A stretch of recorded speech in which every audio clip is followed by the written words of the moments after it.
Hello my dear students, welcome to my channel Scholarly Minds and I hope you all are doing great। तो बच्चों, अगर आप लोग इग्नू से बीए कर रहे हैं तो आपके पास बीपीएससी 131 का पेपर होगा जिसमें आपका इंट्रोडक्शन टू पॉलिटिकल थ्योरी जिस पेपर का नाम है। यहाँ पर काफ़ी सारे बच्चों ने मुझसे रिक्वेस्ट किया था that they want BPSC 131 most repeated questions. तो यहाँ पर कुछ एनालिसिस करने के बाद मैं वो सारे क्वेश्चंस की सीरीज स्टार्ट करूँगी जो कि आपके एग्जाम में मोस्ट रिपीटेड होते हैं। यहाँ पे स्टूडेंट्स, जब भी हम लोग पॉलिटिकल थ्योरी का पेपर पढ़ते हैं तो चाहे वो आपके पेपर में आए चाहे ना आए, लेकिन आपको पता होना चाहिए कि पॉलिटिकल थ्योरी क्या होता है। ठीक है, चलिए।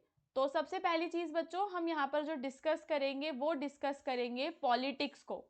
ठीक है, अब आप लोगों ने कहा कि इसका तो नाम है पॉलिटिकल थ्योरी और क्वेश्चन में तो पॉलिटिक्स पूछा गया है, क्या इन दोनों में कोई डिफरेंस है?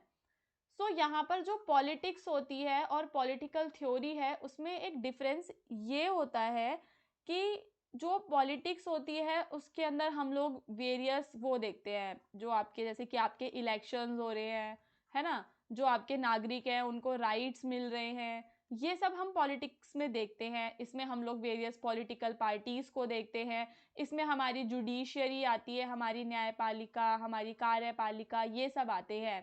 तो फिर पॉलिटिकल थ्योरी में क्या आता है? पॉलिटिकल थ्योरी में हमारी वेरियस आइडियोलॉजीज आती हैं, जिसमें हमारा आता है जस्टिस का, इसमें हमारे सिद्धांत आते हैं, जैसे जस्टिस का सिद्धांत, न्याय का सिद्धांत, आपका स्वतंत्रता का सिद्धांत, है ना, और आपका समानता का सिद्धांत, ये सारे हमारे आते हैं।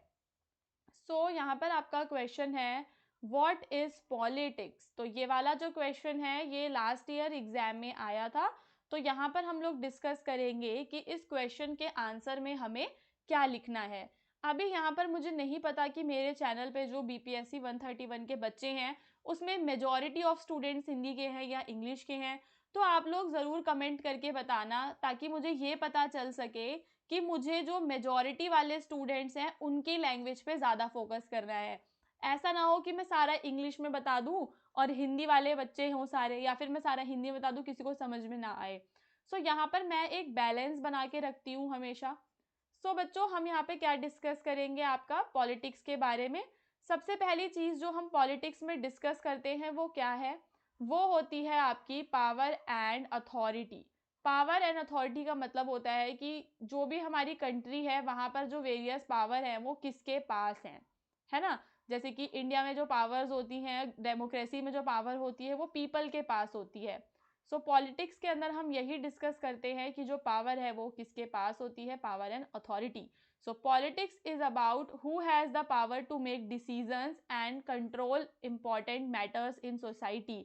तो राजनीति में हमें क्या पता लगता है कि कौन है समाज के अंदर जिसके पास महत्वपूर्ण मामलों में निर्णय लेने का और नियंत्रण रखने का अधिकार है। ठीक है, बहुत ही बेसिक है, याद हो जाएगा कि पॉलिटिक्स के अंदर जो पहली चीज़ है वो हमें ये बताती है कि समाज के अंदर या जो हमारा देश है, कंट्री है, वहाँ पर निर्णय लेने का जो अधिकार है इम्पॉर्टेंट मैटर्स पे वो किसके पास होगा। पहली चीज़ हमें ये बताती है।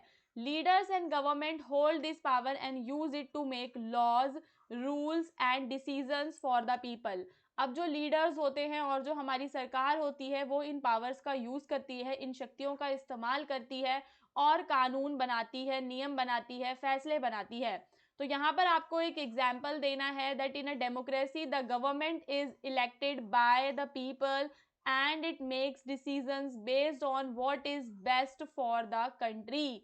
तो यहाँ पर हमें क्या उदाहरण मिलता है कि जो हमारा लोकतंत्र होता है, जिसको हम लोग इंग्लिश में डेमोक्रेसी कहते हैं, तो लोकतंत्र के अंदर जो लोग हैं वो अपनी सरकार को खुद ही चुनते हैं। उसके बाद आता है आपका गवर्नेंस एंड गवर्नमेंट। तो जिस सरकार को लोगों के द्वारा चुना जाता है उसी सरकार के पास सारी की सारी पावर एंड अथॉरिटी होती है।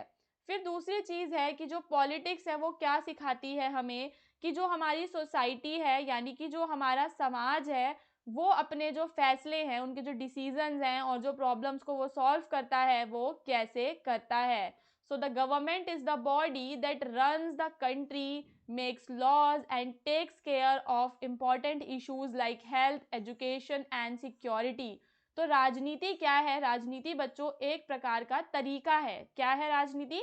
राजनीति एक प्रकार का तरीका है जिससे समाज अपने फैसले लेता है। ठीक है, जो समाज है वो अपने फैसले लेता है राजनीति के द्वारा। समाज में जो भी समस्याएं होती हैं उन समस्याओं का हल समाज ढूंढता है। तो सरकार क्या होती है? सरकार एक प्रकार की संस्था होती है जो हमारे देश का संचालन करती है, हमारे कानून बनाती है और स्वास्थ्य, शिक्षा और सुरक्षा जैसे महत्वपूर्ण मामलों का ध्यान भी रखती है। So the government in India helps maintain law and order, provides education and takes care of public health. तो इंडिया की जो सरकार है वो ऐसा करती है। अब यहाँ पर जो तीसरी चीज जो हम राजनीति में करते हैं, जो राजनीति हमारे लिए करती है या फिर वो ये है कि वो पब्लिक पॉलिसी की हेल्प करती है। जो सरकार है वो प्लान करती है, जैसे कि जो बड़े बड़े इश्यूज होते हैं, हेल्थ का इशू हो गया, एजुकेशन का हो गया, इकोनॉमी का हो गया, वो सारे इश्यूज जो लोगों की लाइफ और लोगों के काम को सोसाइटी के अंदर इफेक्ट करते हैं, उन सभी इश्यूज को जो सरकार है वो एड्रेस करती है और उनसे रिलेटेड पॉलिसीज भी बनाती है। सरकार बनाती है ना, जैसे कि सरकार जो है फ्री लोगों को शिक्षा देती है, फ्री हेल्थ केयर सर्विसेज देती है, तो ये भी तो पब्लिक पॉलिसी ही है। तो राजनीति की वजह से क्या होता है? पब्लिक पॉलिसीज भी बनती हैं। ओके, इसका एग्जाम्पल दे रखा है that if the government makes a policy to provide free education for children, it impact the life of many families. तो जैसे सरकार है अगर चिल्ड्रन को फ्री एजुकेशन देती है तो उसका क्या फ़ायदा होता है कि जो कई सारी फैमिलीज होती हैं उनको इसका फ़ायदा होता है। समाज के लोगों का जो जीवन है और उनके जो कामकाजी तरीके हैं उन पर इसका असर पड़ता है। फिर होती है पॉलिटिकल पार्टीज एंड आइडियोलॉजी। तो जो हमारी पॉलिटिक्स होती है, पॉलिटिक्स का ही पार्ट होती हैं हमारी क्या? Political parties. पॉलिटिकल पार्टीज उसी का पार्ट होती है और हर एक पॉलिटिकल पार्टी की अपनी आइडियोलॉजी भी होती है। आइडियोलॉजी का मतलब होता है कि वो किस सिद्धांत को फॉलो करते हैं। कोई कोई ऐसी पॉलिटिकल पार्टीज होती हैं जो पूंजीवाद का समर्थन करती हैं, कोई ऐसी होती हैं जो साम्यवाद का समर्थन करती हैं। तो in politics there are different groups. Politics के अंदर अलग अलग ग्रुप्स होते हैं जिन्हें हम लोग पॉलिटिकल पार्टीज कहते हैं। These parties have their own beliefs and ideas about how the country should be run. ये जो पार्टीज होती हैं इनके अपने बिलीव्स और इनके अपने आइडियाज होते हैं किस बात को लेकर कि देश को आखिर कैसे चलाया जाएगा।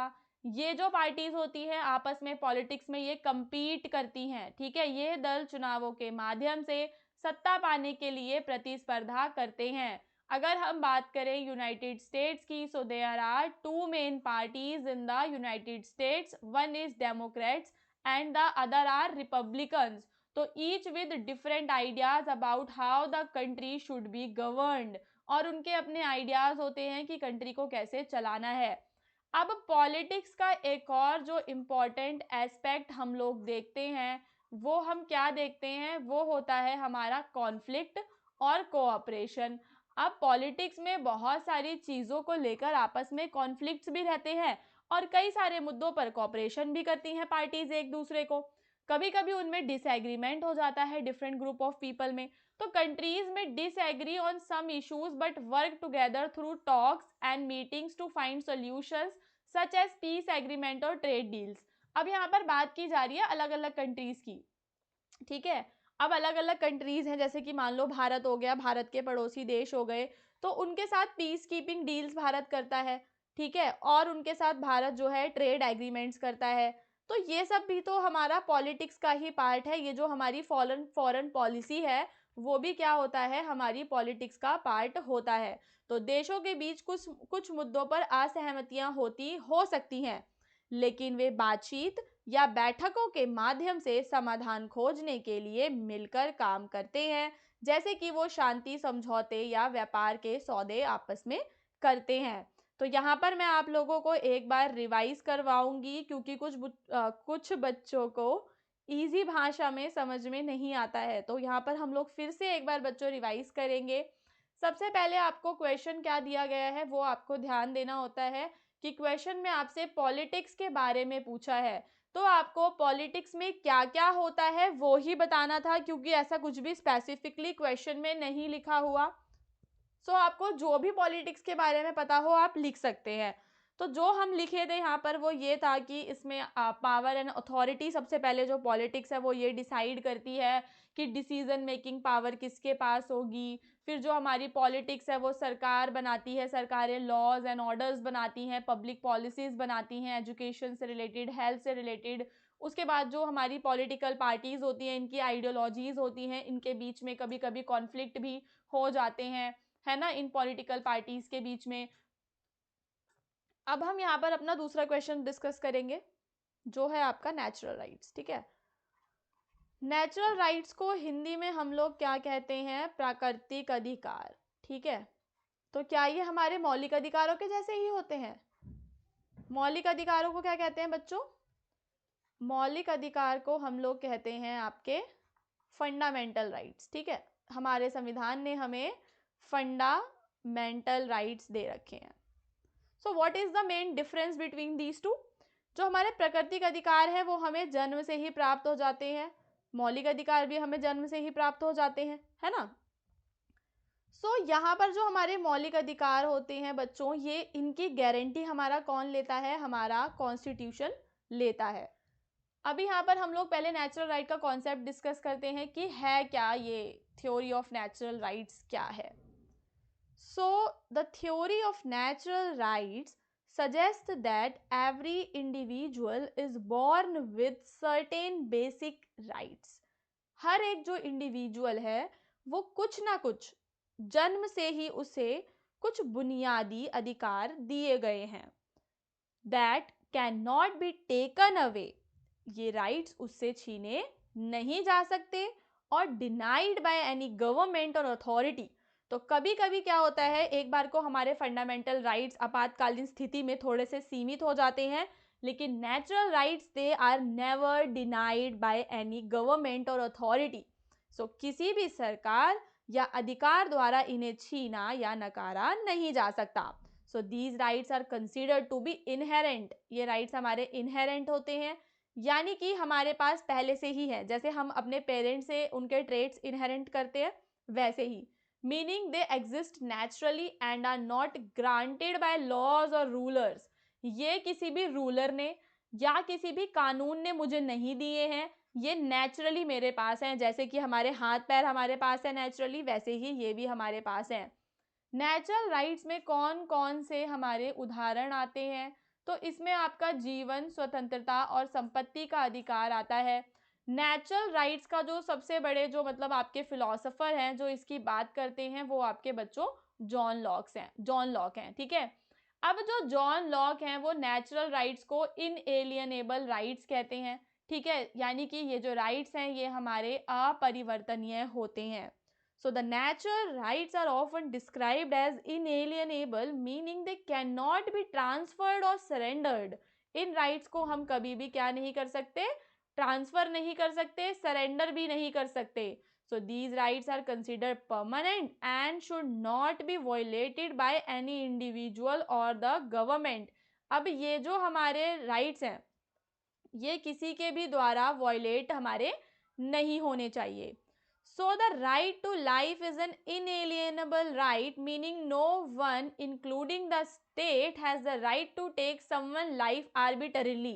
Arbitrarily का मतलब क्या होता है कि मनमाने तरीके से नहीं ले सकते, अदरवाइज फांसी की सजा तो होती है ना लोगों को।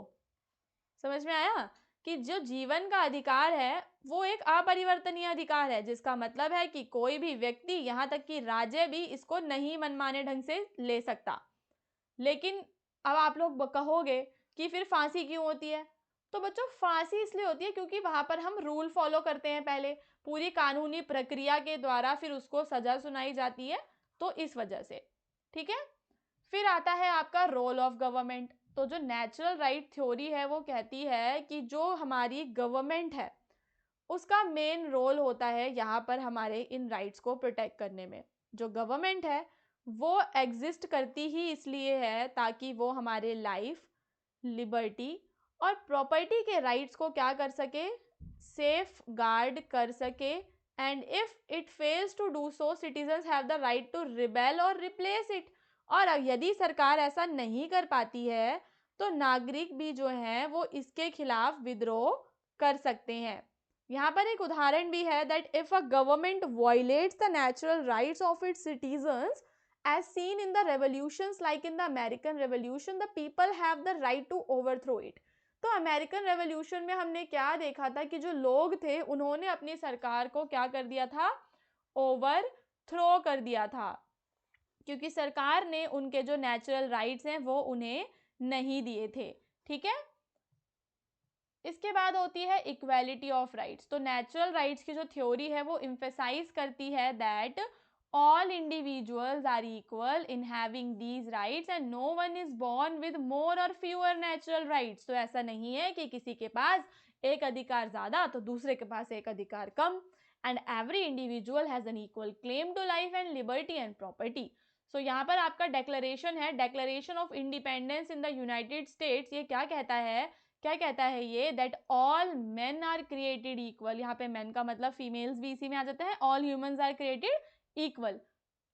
सो इसके बाद आता है नेचुरल राइट्स का इन्फ्लुएंस। तो थ्योरी ऑफ नेचुरल राइट जो है has had a profound influence on the development of democratic ideas and system of government. Democracy को लेकर आने में नेचुरल राइट्स का एक बहुत बड़ा रोल रहा है। अगर हम बात करें फ्रेंच डेक्लरेशन की या फिर अमेरिकन डेक्लरेशन की, तो वहां पर नागरिकों को नेचुरल राइट्स दिए गए हैं। ठीक है, और जस्टिफाइड तरीके से भी दिए गए हैं। तो प्राकृतिक अधिकारों का सिद्धांत लोकतांत्रिक विचारों और सरकारी प्रणालियों के विकास पर गहरा प्रभाव डाल चुका है।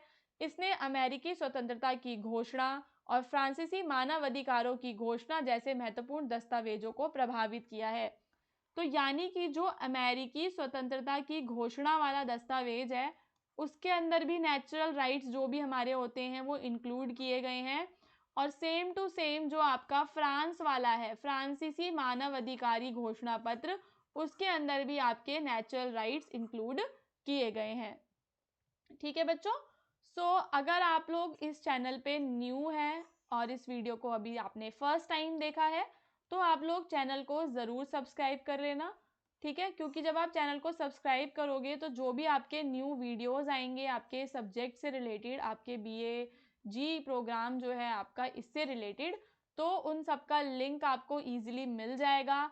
अब यहाँ पर एक और चीज़ है, कुछ बच्चों को इसका PDF चाहिए होगा बच्चों, तो जो हमारा PDF है वो आपको मिल जाएगा हिंदुस्तान knowledge.com।